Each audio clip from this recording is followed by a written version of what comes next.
Bien, ok. De acá en más, los sonidos de la realidad. Son los audios de la mañana. Milei, el presidente, creó un ministerio, eso sería la noticia, después de haber achicado la estructura del ministerio, volvió a reimponer el Ministerio de el Interior, que estaba subsumido dentro de Jefatura de Gabinete y que era el 2 de Guillermo Francos en la Jefatura de Gabinete, intentando dar una señal de que va a conversar más con los gobernadores. Ese es el rol tradicional del ministro del Interior dentro de la estructura del Gabinete del Poder Ejecutivo Nacional. Lisandro Catalán es el ministro del Interior designado, que dijo: dejó establecida hoy la mesa donde él la preside, forma parte también el jefe de gabinete de ministros, Guillermo Franco, forma parte el ministro de Economía, Luis Caputo, y me incorporo yo como ministro del Interior. Creo que está toda la institucionalidad representada como para tener un diálogo serio, maduro y fluido con los gobernadores. La participación del presidente la irá graduando él, pero claramente el liderazgo es de él y es el que marca el rumbo. Bien, la pregunta, después Majuli preguntó, me contaba recién Sofi, nuestra productora que lo escuchó, intentando saber qué le dicen los gobernadores. Ok, nosotros nos sentamos si es que los convocan, porque a todo esto no los han llamado a sentarse, pero no veten la ley por la cual el Congreso obligó al Ejecutivo a repartir sí o sí una plata que es de las provincias, pero que el Ejecutivo no les está mandando, que son los aportes del Tesoro Nacional. No fue claro Catalano, es una persona de extrema confianza, Guillermo Francos, es hijo de un ex ministro de la dictadura de Videla, que trabajó en la Fundación Banco Provincia, en la campaña de Scioli, igual que Guillermo Francos, después en el gobierno de Macri, y ahí después llegó de la mano de Francos a la jefatura de gabinete. Pero volviendo al ministro del Interior, no fue claro respecto de si van a hacer eso o no, no hay una convocatoria, y de hecho ayer Milei vetó la ley del financiamiento universitario y vetó también la ley de emergencia del Garrahan, dos leyes que contaron con el acompañamiento de muchos de los legisladores que responden a los gobernadores que se vienen quejando por los fondos que no les mandan. Carlos Bianco, el ministro de Gobierno mano derecha de Axel Kicillof, ayer decía: yo con Francos y con Catalán y con Javier Milano, que también trabaja con ellos, he tenido varias reuniones, les he pedido varias reuniones, siempre me han recibido muy amablemente en la Casa Rosada, y también les fui a llevar varias veces reclamos de obras públicas, etcétera. Me recibieron, entregamos los papeles, obviamente tampoco depende de ellos, ¿no? Porque la obra pública depende de Toto Caputo, no depende del Ministerio de la Jefatura de Gabinete. Sí, ese es el vínculo que hay, pero la verdad que no es un vínculo, es una mesa de reclamos básicamente, no es un vínculo de trabajo, pero no mucho más que eso. Pero la verdad que no es normal, no es razonable el vínculo. Bueno, mientras tanto, la otra controversia con la provincia de Buenos Aires fue que el gobierno nacional criticó un anuncio de la provincia de Buenos Aires de que iba a aplicar también ingresos brutos a quienes estén dentro del régimen de ingresos brutos y hagan las actividades que están contempladas por esto, a las billeteras digitales. Por ahora solo le cobran los ingresos. En realidad es una retención anticipada a cuenta de el pago de ingresos brutos, que es un impuesto provincial, se aplicaba en las transacciones vía transferencia bancaria, pero no en las billeteras virtuales. Javier Lanari había dicho un nuevo impuesto, lo retuiteó Marcos Galperín, y ayer le contestó Cristian Girard, que es el director ejecutivo de ARBA, la agencia de recaudación de la provincia de Buenos Aires, charló con Ale Berkovich y explicó lo siguiente. Es mentira porque es una maniobra, una clara maniobra de construcción de una fake news del gobierno nacional tratando de correrse de la escena de la derrota contundente que sufrieron ante el peronismo y ante Axel el domingo en la provincia. Y por otro lado porque hay un lobby detrás, evidentemente hay intereses, ¿no? Es decir, estamos equiparando condiciones, que la competencia sea en igualdad de condiciones entre todos los operadores, procesadores de medios de pago. Si alguno tiene una ventaja y ahora no la tiene, bueno, eso evidentemente da lugar a este tipo de maniobras y este tipo de operaciones. Pero es fundamental transmitirlo con esa claridad. Es mentira que hay un impuesto nuevo, es mentira que si tenés una billetera virtual, ARBA te va a sacar guita de la cuenta, es mentira que se hayan subido impuestos. Lo que se recaude a través de las retenciones para billeteras virtuales se deja de recaudar a través de o las retenciones bancarias, o pagás menos cuando vence la declaración jurada. No es que ahora pagás más ingresos brutos. Bueno, mientras tanto, ayer una buena noticia en materia de inflación, porque por cuarto mes consecutivo dio por debajo de los 2 puntos, 1,9. El gobierno dice que esto demuestra que no hubo pase a precios de lo que fue la suba del tipo de cambio del mes de julio, el 14%. Ayer el dólar estuvo relativamente quieto, el gobierno logró colocar deuda a tasa un poco más baja, incluso convalidando una tasa, pero que de todas maneras es de hasta el 60%, que es casi el doble de la inflación interanual. Los últimos 12 meses sumados, la inflación es cercana al 34%. Mientras tanto, Alejandro Fantino sigue, y lo traemos bastante a los audios últimamente porque me parece que es reflejo de el descontento de un sector importante del gobierno, que fue muy importante para que Milei llegara a la presidencia y que lo apoyó y lo apoya mucho, con relación a la reacción que consideran muy poquita cosa que está teniendo Milei frente a la derrota en la provincia de Buenos Aires. Llevan 2 días, el gobierno lleva 2 días de una dura derrota y la verdad lo único que hacen es confirmar el rumbo. Un comunicado de la mesa de la provincia de Buenos Aires, ojalá me equivoque, Dios quiera que me equivoque. Yo no la veo bien ahora, No la veo bien ahora porque me preocupó este resultado, o sea, me hizo ver algo que yo no había visto. No soy necio. Entonces digo, bueno, hay tiempo de cambiar y de girar. Boludo, estoy viendo los candidatos y estoy viendo qué pasa, porque además se demostró otra cosa, que la propia Libertad Avanza lo detectó, chicos, esto no lo estoy descubriendo yo. Evidentemente no traccionó como se esperaba la marca puramente dicho, la marca. Bueno, mientras tanto, ayer se viralizaron varias cosas ayer. Por un lado, una suerte de idea conspirativa con la que no avalo, de que a Milei es el mismo, siempre la misma foto si lo ponen y lo sacan. Como ahora formó muchas mesas políticas y entonces siempre está alrededor con distintas personas, Esteban Paulón, empezó el diputado socialista, con que es el mismo, hay la misma imagen que la ponen y la sacan.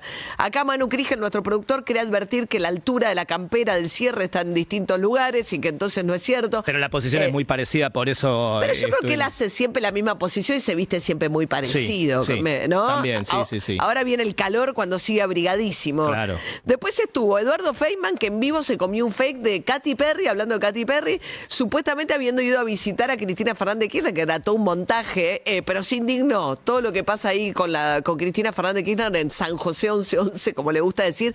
De todas maneras, lo llamativo, lo que pasó en San José 1111, fue esta reconciliación con Juan Manuel Urtubey, el político peronista salteño, exgobernador de la provincia de Salta, pero de un peronismo muy antikirchnerista, que la fue a visitar a Cristina Kirchner. Pero Katy Perry no fue, aunque se confundió al aire Eduardo Feynman. ¿Esa cárcel es una joda? En una unidad carcelaria esto no pasa.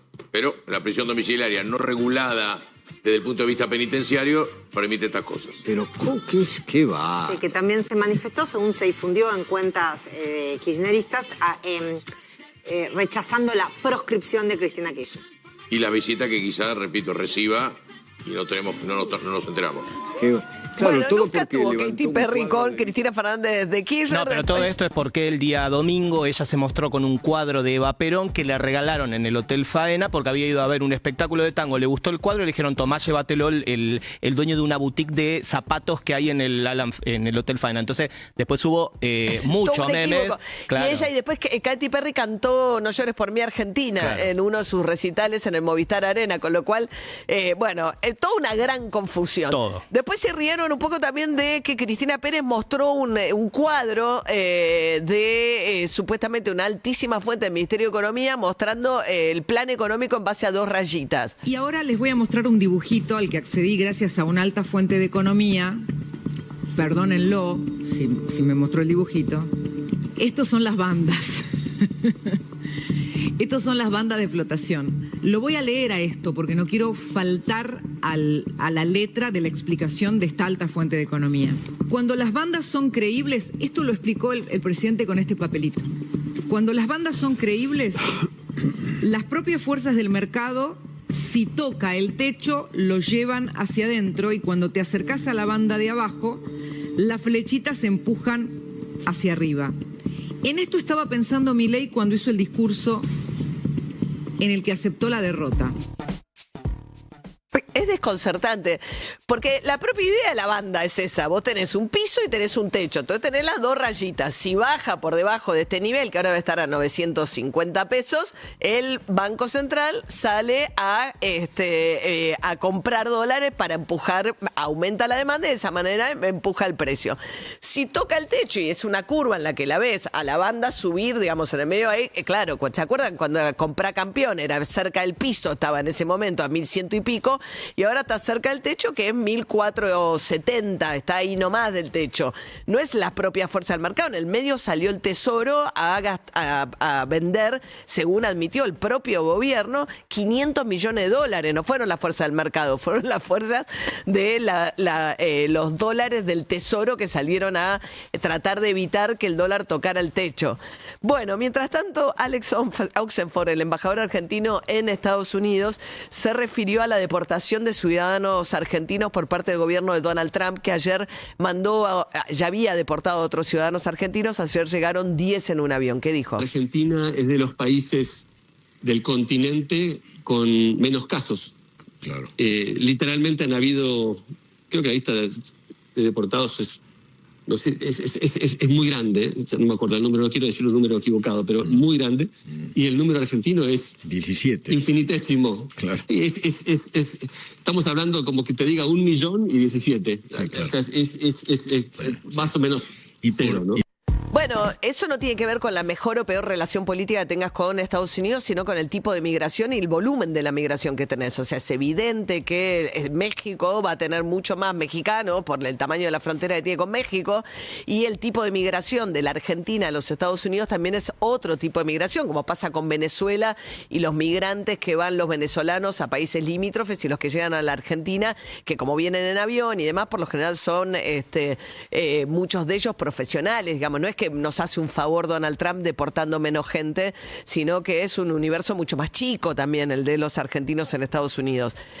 No es que nos dan un trato privilegiado por argentinos. Mientras tanto, hablando de Estados Unidos, un crimen que conmociona a Estados Unidos, un influencer de 31 años que fue muy importante en la campaña de Donald Trump para movilizar a la juventud bajo un discurso de, bueno, la vuelta a los valores tradicionales, en contra de, digamos, que predomine la educación en instituciones públicas, sino la idea de que las mujeres tienen que volver a ser mujeres tradicionales en sus casas, que lo mejor que les puede pasar en la universidad es conseguir maridos.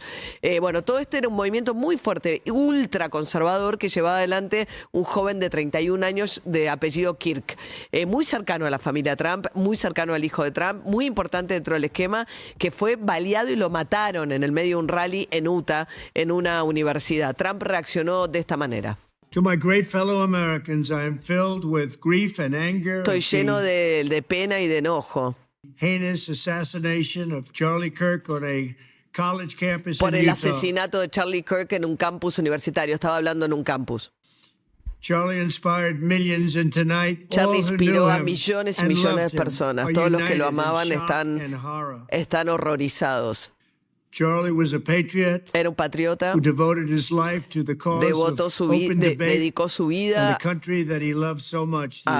A defender los valores de este país que tanto amaba. United States of America.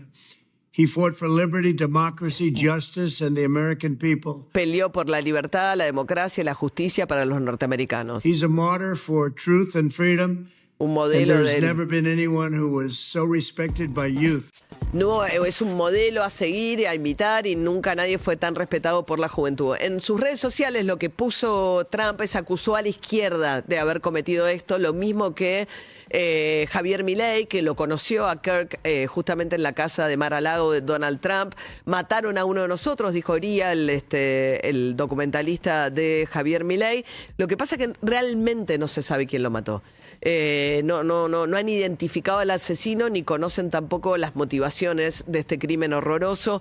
Como dijo Barack Obama, es un crimen espantoso, incompatible con un sistema democrático en un país como Estados Unidos, donde la violencia escala. Trump sufrió un intento de asesinato durante la campaña y mataron, pese a que Trump se olvidó de eso hace 6 meses, a una diputada demócrata en su casa. 7:17 de la mañana.